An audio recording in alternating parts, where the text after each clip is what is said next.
라헬이 요셉을 낳았을 때에 야곱이 라반에게 이르되 나를 보내어 내 고향 나의 땅으로 가게 하시되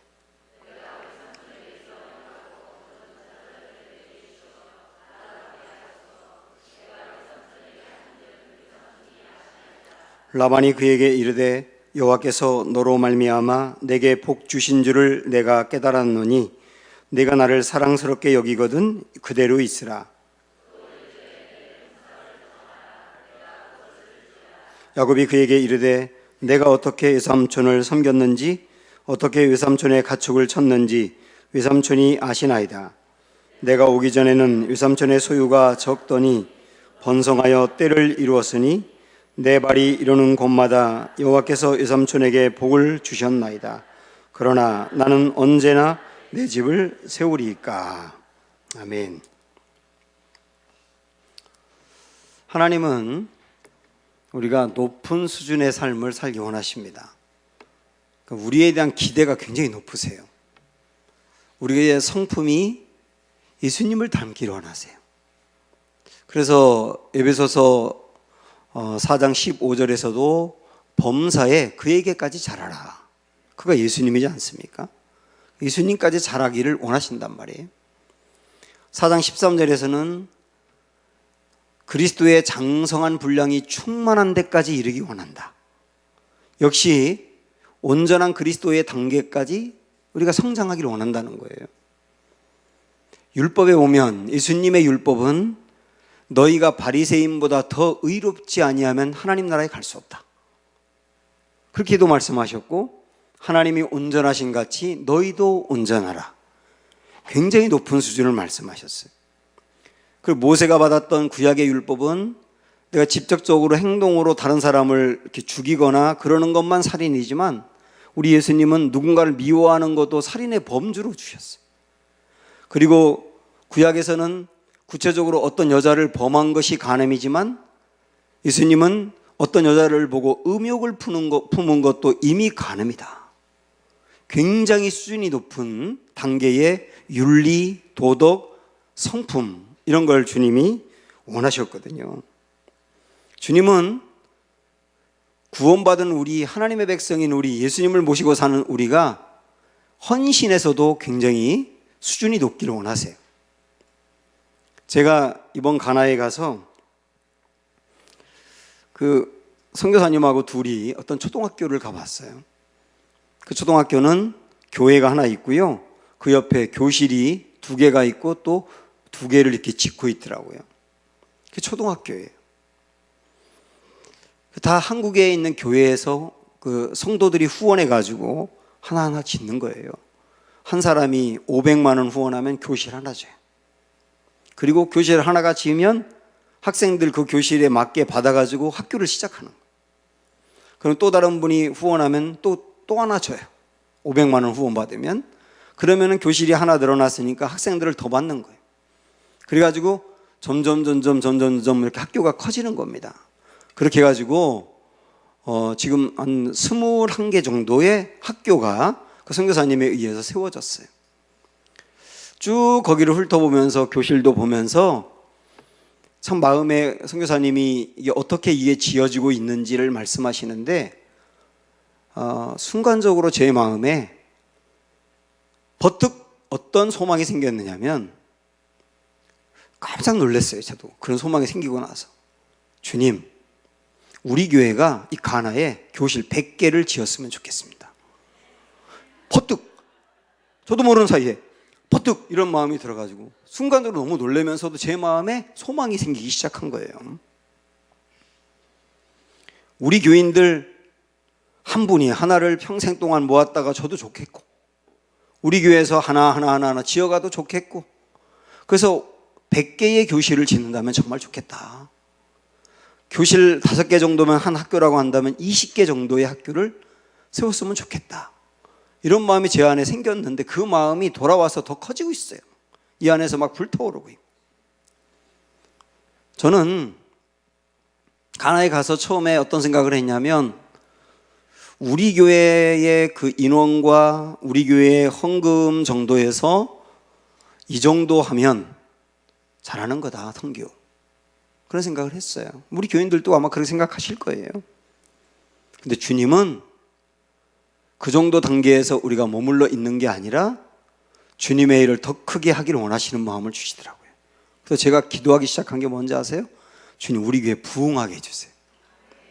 예? 정말 부흥하게 해주세요. 왜 부흥하기 원하느냐 하면 부흥을 많이 하면 선교를 많이 할 수 있으니까.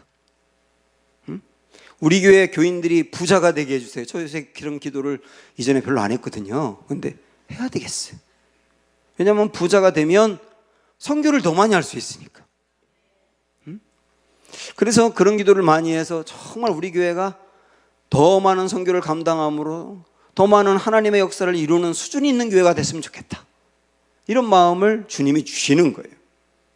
우리 주님은 한 사람 한 사람 한 사람 한 사람의 전반적인 그의 범사의 삶도 수준이 있기를 원하세요. 그래서 하나님이 그를 수준 있는 삶으로 바꿔가시는 걸 변화라고 말하는 거예요. 야곱이 그렇지 않습니까? 형편없는 사람, 그 사람을 하나님이 선택했거든요. 그를 변화시켜가는 과정을 지금 우리가 주일 저녁 오후 예배 때 이렇게 보고 있는데, 지난주 우리가 들었던 말씀이 뭡니까? 사랑받으니까 변하더라. 그가 사랑받을 사람이 아닌데 형에게 상처를 주고 도망가는 그를 베델에서 하나님이 사다리에서 내려와 그에게 복을 주셨다. 그러고 나니까 그가 처음으로 하나님께 기도하며 제가 이렇게 드릴게요 하고 자발적으로 하나님께 헌신하는 모습을 보이며 변화된 모습을 보였지 않느냐 이거예요. 그러나 그거는 변화의 아주 일부분일 뿐이지 하나님이 기대하는 수준은 아니에요. 그래서 하나님이 그를 더 강하게 변화시켜가는 과정이 뭐냐면 창세기 29장부터 31장까지에 나오는 하란에서의 20년 세월이에요. 고향을 떠나서 외삼촌 라반의 집에서 20년 생활했지 않습니까? 그게 29, 30, 31장에 나오는데 그 31장까지 3장에 걸쳐 나오는 과정은 하나님이 이 야곱을 크게 쓰기 위하여 변화시켜가는 과정이라고요. 그리고 그거를 오늘 이 말씀으로 압축해 보겠는데, 이 20년 세월을 살면서 어떤 일이 있었습니까? 야곱이 아내를 얻기 위해서 14년을 노예같이 봉사했어요. 그리고 재물을 얻기 위해서 또 나머지 기간 동안을 정말 죽을 고생을 했어요. 한번 여러분 성경을 보시면 31장 뒤로 넘기셔서 40절을 보실까요?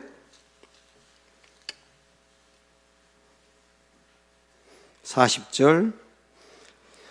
야곱이 외삼촌 라반에게 하는 말입니다. 이게 20년 동안 있었던 다윗의 야곱의 삶이었거든요. 40절 보시면 내가 이와 같이 낮에는 더위와 밤에는 추위를 무릅쓰고 눈 붙일 겨를도 없이 지냈나이다.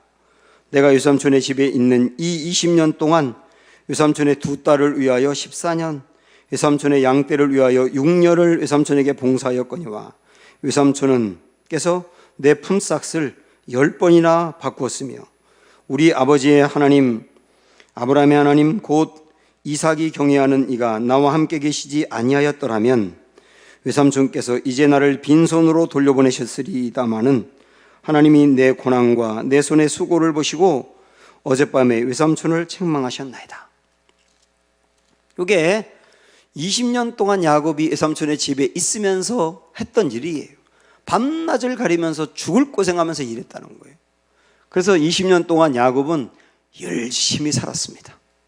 정말 열심히 살았어요. 게으름 피지 않고 열심히 살았어요. 그런데 하나님은 열심보다 더 중요한 게 있다는 거예요. 열심보다 더 중요한 게 있다. 그게 변화라는 거예요. 변화다. 수준이 있는 삶을 살기 위해서는, 하나님 원하는 삶을 살기 위해서는 변화가 필요한데 열심만으로 되는 게 아니다. 그래서 열심으로 살긴 했지만 그를 하나님이 다듬어가는 게 하란에서의 20년이었다고요.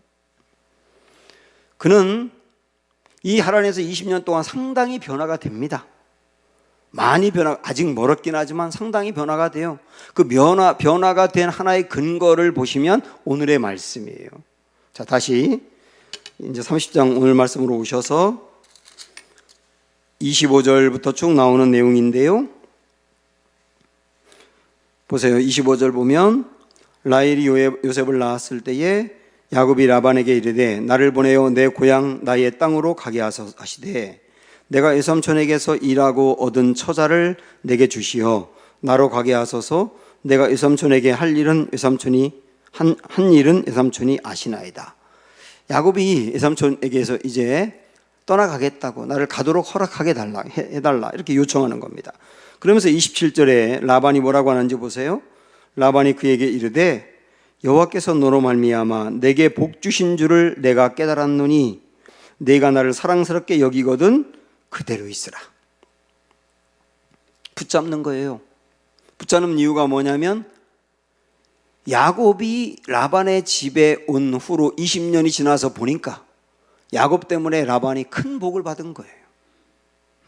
그러면 야곱은 어떤 인생이었느냐면 다른 사람을 복받게 하는 복의 근원이 된 겁니다. 하나님이 그를 그렇게 쓰시겠다고 했는데 정말 그렇게 쓰신 거예요.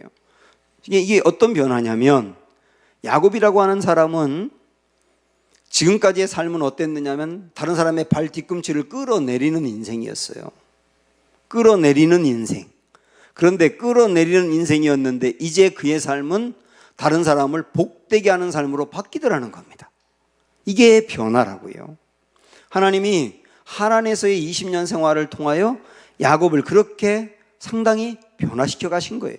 끌어내리는 인생이 복되게 하는 인생으로. 그러면 하나님이 그를 어떻게 그렇게 변화시켜 가셨느냐? 우리가 그걸 봐야 되는데 어떻게 변화시켰느냐 하면 훈련으로 변화시킨 겁니다. 여기서 정리를 한번 해보고 갈게요.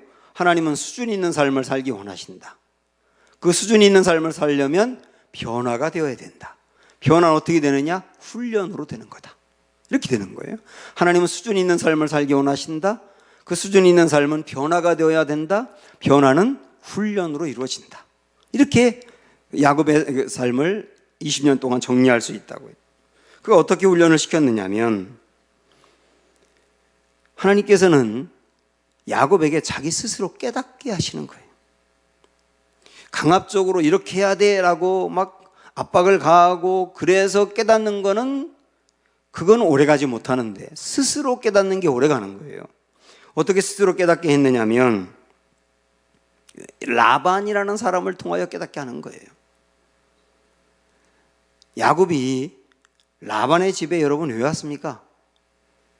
형을 속이고 왔잖아요. 아버지를 속이고 왔잖아요. 상처를 엄청 주고 왔잖아요. 도망온 거 아닙니까? 그렇게 도망왔는데 와서 만난 라반은 자기보다 더 센 사람이에요.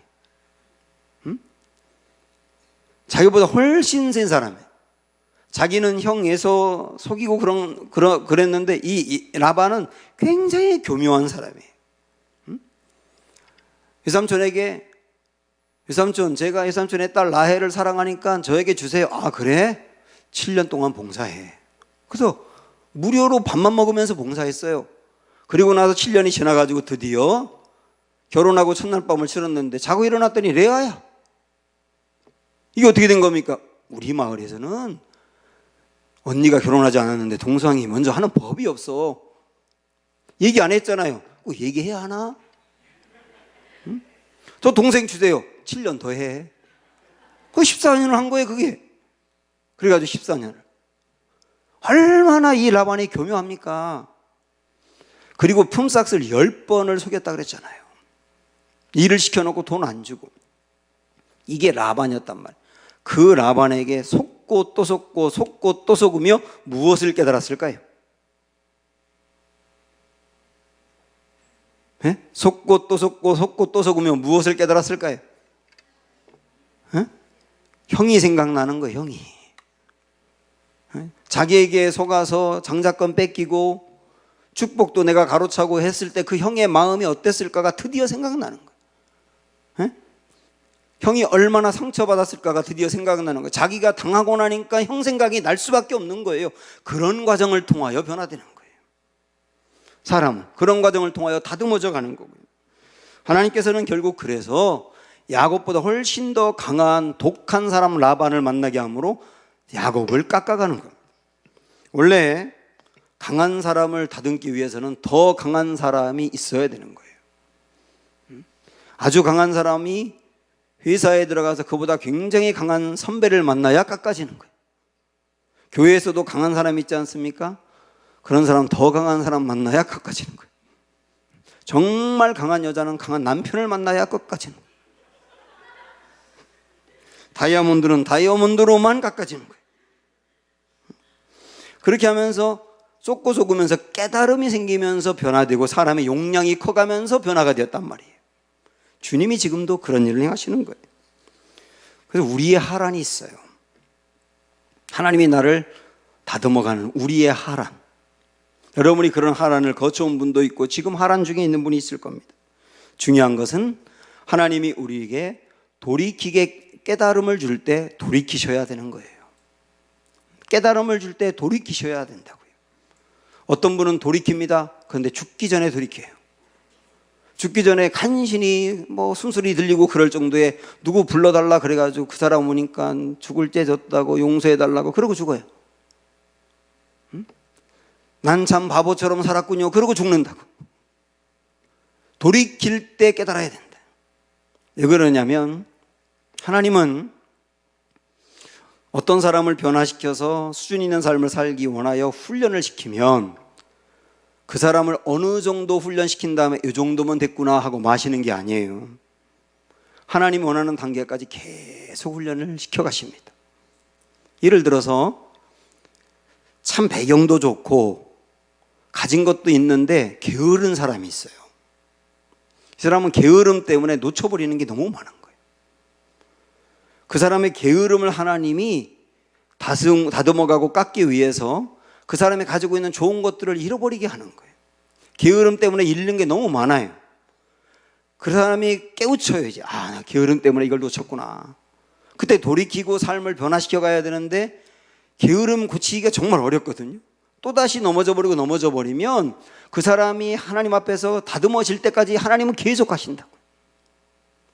게으름만이 아니에요. 저는요, 제가 목회자로서 가지고 있는 최대의 단점이 있었어요. 목회자뿐만 아니라 한 사람으로서 가지고 있는 큰 단점이기도 한데 그게 뭐냐면 연합을 잘 못했습니다. 연합을. 제가 주도적으로 하고 제가 앞장서서 끌고 가는 일은 밤을 설치면서도 하는데 제가 누군가를 도와야 하고 따라가야 되는 일에는 정말 참여를 안 했어요. 저는 군목으로 있을 때는 몰랐습니다. 제가 다 주도적으로 했으니까. 근데 부목사로 갔는데 부목사로 가서 일할 때는 제가 맡고 있는 분야가 있고 다른 사람이 맡고 있는 분야가 있는데 협력해 가야 되거든요. 근데 제가 맡고 있는 청년부의 일을 할 때는 저는 제가 가지고 있는 재정, 시간 다 들여서 정말 열심히 했어요. 그런데 다른 부목사님을 도와가야 될 일은 조금 흉내내다가 도망을 치고 그 다음에 협력을 안 하고 이런 일들이 저에게 있었던 거예요. 이걸 담임 목사님이 다 아셨어요.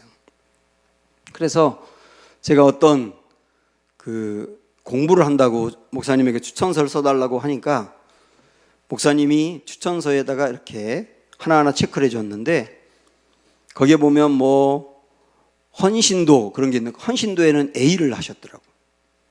책임성 그것도 A를 하셨고 열정 그것도 A를 하셨는데 맨 끝에 E를 한 게 있어요. A, B, C, D, E. E를 한 게 있었어요. 그게 뭐냐면 협력이라고 하는 부분에 E를 했더라고요.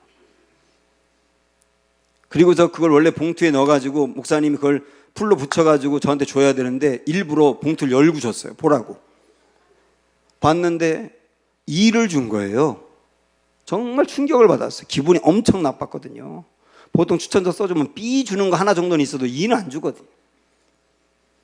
근데 목사님은 아마 저를 그동안에 지켜보면서 이거 반드시 고쳐야 된다고 생각을 한 것 같아요. 제가 별로 안 고쳤습니다. 하나님이 저를 다듬어 가는 과정인데 그게 제가 별로 고치질 않았어요. 그래서 제가 정말 생전 처음으로 왕따가 됐어요. 다른 교육자들 사이에서 완전히 왕따가 됐어요. 그래서 그 기간이 저에게 정말 힘들었어요. 열심히 하면서도 그 왕따가 된 것 때문에 거기에 있는 게 너무 불편했어요. 그때 제가 알게 됐어요. 나의 문제가 뭔지를. 그리고 이 문제를 반드시 고쳐야 된다는 걸. 그러면서 그때부터 다듬어져 가면서 협력이라고 하는 것을 배우기 시작한 거예요. 지금은 제가 주도적으로 하지 않는 일을 해야 된다고, 도와야 된다고 할 때 저는 열심히 도울 수 있어요. 제 마음이 전혀 불편하지 않아요. 그게 하나님께서 저를 어느 정도 다듬어 가신 일들이에요. 저는 고난이 많았어요. 하나님은 우리의 성품과 우리의 헌신과 그리고 삶의 도덕성과 삶의 구석구석 부분이 하나님이 원하는 높은 수준의 삶이 되기를 원하십니다. 저는 그렇게 원하시는 것이 영광스러운 거라고 생각을 해요. 그러나 그냥은 안 되고 변화되어야 한다. 근데 변화는 어떻게 되느냐? 훈련으로 된다. 하나님은 각 사람을 아시고 하란으로 보내서 훈련시키신다. 사랑하는 여러분, 하나님이 그렇게 우리를 하란으로 보냈다고 한다면 그곳에서 하나님 훈련할 때 훈련되시기 바라고, 깎을 때 깎여지시기 바라고, 깨달음을 주실 때 돌이키시기 바라고, 그래서 하나님이 원하는 높은 수준의 삶으로 점점점 올라가는 은혜가 있기를 주님의 이름으로 축원합니다. 주가 보이신